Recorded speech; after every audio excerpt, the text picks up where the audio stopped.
Everyone, welcome back to my YouTube channel. എല്ലാവർക്കും സുഖമല്ലേ? ഞങ്ങളിതാ സുഖമായിട്ടിരിക്കുന്നു. കഴിഞ്ഞ വീഡിയോയിൽ ഞാൻ പറഞ്ഞിരുന്നു ഞങ്ങളുടെ വീടിൻ്റെ ബേസ്മെൻറ്റിൽ ഒരു ഇൻസിഡൻറ്റ് സംഭവിച്ചു. അത് ഞാൻ അടുത്ത വീഡിയോയിൽ പറയാമെന്ന്. അപ്പോൾ അതാണ് കേട്ടോ ഈ വീഡിയോ.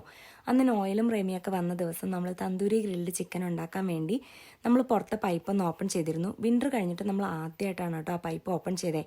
തണുപ്പുള്ള രാജ്യത്ത് താമസിക്കുന്നവർ ശ്രദ്ധിക്കുക, വിൻ്ററിന് മുൻപ് നമ്മൾ ആ പൈപ്പിൽ ഏതെങ്കിലും ഹോസ് കണക്ട് ചെയ്തിട്ടുണ്ടെങ്കിൽ ആ ഹോസിലെ വെള്ളം മുഴുവൻ കളഞ്ഞ് പൈപ്പ് ലോക്ക് ചെയ്ത് വെക്കുക. ഇല്ലെന്നുണ്ടെങ്കിൽ വിൻ്ററിൻ്റെ ടൈമിൽ ആ പൈപ്പിലുള്ള വെള്ളം ഫ്രോസൺ ആയിട്ട് നമ്മൾ സമ്മറിൽ അത് ഓപ്പൺ ചെയ്യുമ്പോൾ അത് പൊട്ടി ലീക്ക് ചെയ്യും. ഇവിടെ നിന്നാണ് കേട്ടോ ഞങ്ങളുടേത് ലീക്ക് ചെയ്തത്. ലീക്ക് ചെയ്തിട്ട് ഫുൾ ബേസ്മെൻറ്റ് വെള്ളമായി. ഒരു സൈഡിൽ കൂടെ വാഷ്റൂമിലേക്കും ബെഡ്റൂമിലേക്കും മറ്റ് സൈഡിൽ കൂടെ ലിവിങ് റൂമിലേക്കും ലോണ്ടറി റൂമിലേക്കുമാണ് കേട്ടോ വെള്ളം ഒഴുകിയത്. പക്ഷേ ദൈവാനുഗ്രഹം എന്ന് പറയാം, ലോണ്ടറി റൂമിലേക്ക് ഒഴുകി തുടങ്ങിയപ്പോഴത്തേക്കും നമ്മളിത് കണ്ടു കേട്ടോ. അതുകൊണ്ട് തന്നെ നമുക്കത് വൈപ്പ് ഔട്ട് ചെയ്ത് കളയാനും പറ്റി. ലോണ്ടറി റൂമിലെ സാധനങ്ങളൊന്നും പോവാതെ ഇരുന്നു. ദൈവാനുഗ്രഹം എന്ന് തന്നെ പറയണം. ഒരു നാശനഷ്ടവും നമുക്കുണ്ടായിട്ടില്ല. രാത്രി 11:30ക്കാണ് കേട്ടോ നമ്മൾക്ക് ഈ ഇൻസിഡൻറ്റ് നമ്മൾ കണ്ടത്. അപ്പോൾ തന്നെ ഞാൻ എൻ്റെ അച്ചുവിനെയാണ് വിളിച്ചത്, എൻ്റെ ഫ്രണ്ട്. അവൾക്കും ബേസ്മെൻറ്റിൽ ഇങ്ങനെ ഒരു ഇൻസിഡൻറ്റ് ഉണ്ടായിരുന്നു പണ്ട്. അപ്പോൾ അതുകൊണ്ട് അവളെ ഞാൻ വിളിച്ചു. അവൾ ഈ അണ്ണൻ്റെ നമ്പർ എനിക്ക് തന്നു കേട്ടോ. 12 മണിക്ക് അണ്ണനെ വിളിച്ചു. അണ്ണനും മകനും കൂടെ 12:30 ആയപ്പോഴത്തേക്കും വീട്ടിൽ വന്നു. ഈ മെഷീൻ വെച്ചിട്ട് ആ വെള്ളമെല്ലാം സക്ക് ചെയ്തെടുത്ത് അവരുടെ 2 ഹീറ്റർ ഫാനും കൂടെ നമുക്ക് 4 ദിവസത്തേക്ക് തന്നു കേട്ടോ. അത് വെച്ചിട്ടാണ് നമ്മുടെ ബേസ്മെൻറ്റ് ഡ്രൈ ആക്കിയത്. അപ്പോൾ ആ അണ്ണൻ തന്നെയാണ് പറഞ്ഞത്, മേളിലത്തെ കാർപ്പറ്റും ഡേർട്ടി ആയിട്ടിരിക്കുക, എന്തായാലും ചെയ്യലെന്നാൽ എല്ലാം ചെയ്യാം. അപ്പം ഞങ്ങളും വിചാരിച്ചു ശരിയാണല്ലോ, 6 വർഷമായി നമ്മൾ ഈ വീട് മേടിച്ചിട്ട് ഇതുവരെ ഒന്ന് സ്റ്റീം ക്ലീൻ ഒന്നും ചെയ്തിട്ടില്ല കാർപ്പറ്റ്. അപ്പോൾ അതുകൊണ്ട് നമ്മൾ അണ്ണന് ഓർഡർ കൊടുത്തു, ഓക്കെ സ്റ്റീം ക്ലീൻ ചെയ്തോളൂ എന്ന്. അണ്ണൻ ആത്മാർത്ഥതയോടുകൂടി സ്വന്തം വീടായിട്ട് കണ്ടിട്ട് തന്നെയാണ് കേട്ടോ നമുക്കിത് ക്ലീൻ ചെയ്ത് തന്നെന്ന് മനസ്സിലായി. അപ്പോൾ എന്തായാലും ഞങ്ങൾ വിചാരിച്ചു ഓക്കെ സാധനങ്ങളൊക്കെ മാറ്റി കൊടുക്കണമല്ലോ. അപ്പോൾ ഈ ബെഡിൻ്റെ അടിയൊക്കെ ക്ലീൻ ആക്കാൻ വേണ്ടി മാറ്റി കൊടുത്തപ്പോഴാണ് നമ്മൾ ഈ ബെഡിൻ്റെ അടിയിലെ അവസ്ഥയൊന്ന് കണ്ടത്. ആവശ്യമില്ലാത്ത എല്ലാ അലുക്കുലത്തെ സാധനങ്ങളും അതിൻ്റെ അടിയിലുണ്ട്. അപ്പോൾ ഞങ്ങൾ വിചാരിച്ചു ഓക്കെ ഇനി എല്ലാം എന്തായാലും എടുത്ത് മാറ്റാം. അപ്പോൾ എന്തായാലും തിരിച്ച് വെക്കുമ്പോൾ ആവശ്യമുള്ളത് മാത്രം വെക്കുക, അടുക്കി പറക്കി വെക്കുക എന്നൊക്കെ ഉള്ളത് ഞങ്ങൾ തീരുമാനിച്ചു കേട്ടോ. അണ്ണൻ ആത്മാർത്ഥതയോട് കൂടിയാണെന്ന് ഞാൻ പറയാൻ കാരണം എന്താണെന്ന് വെച്ചാൽ, ഞാനും കുഞ്ഞിപ്പെണ്ണുങ്ങളുടെ കളിച്ചപ്പോൾ ഈ ഒരു ഐലൈനർ വീണിട്ട് ഇപ്പോൾ 3-4 വർഷമായി.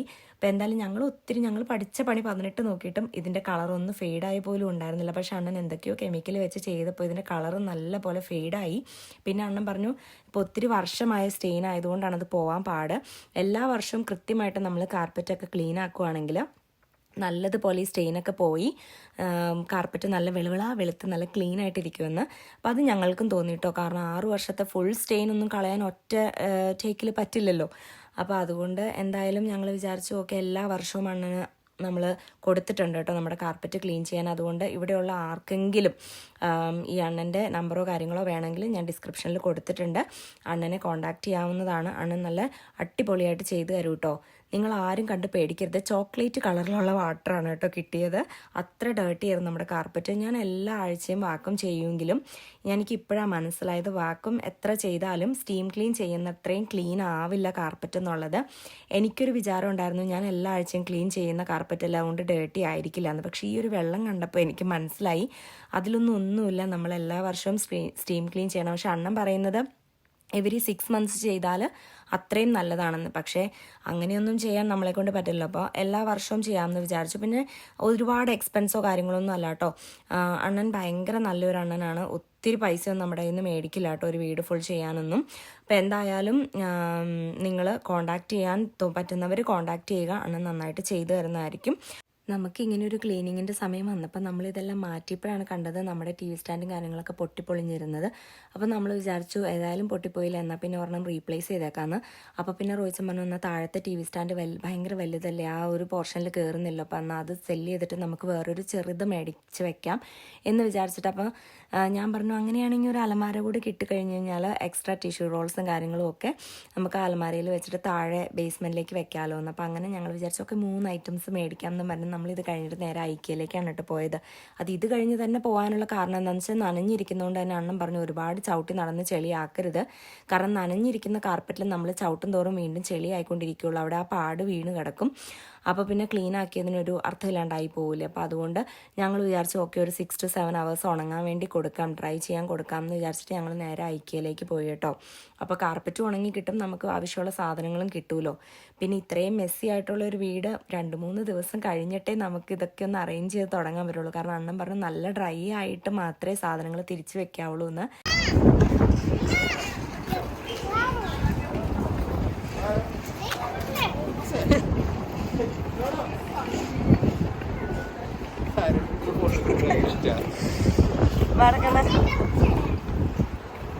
ഇതാണ് കേട്ടോ കുഞ്ഞിപ്പെണ്ണ് കണ്ടുപിടിച്ച ട്രോളി. ഞാനും ആദ്യമായിട്ടാണ് ബേബി ട്രോളി കാണുന്നത് കേട്ടോ. അവളിത് കണ്ട വഴി എടുത്തു. ഭയങ്കര എക്സൈറ്റഡ് ആയിരുന്നു രണ്ടുപേരും ഇതിൽ കളിക്കാനായിട്ട്.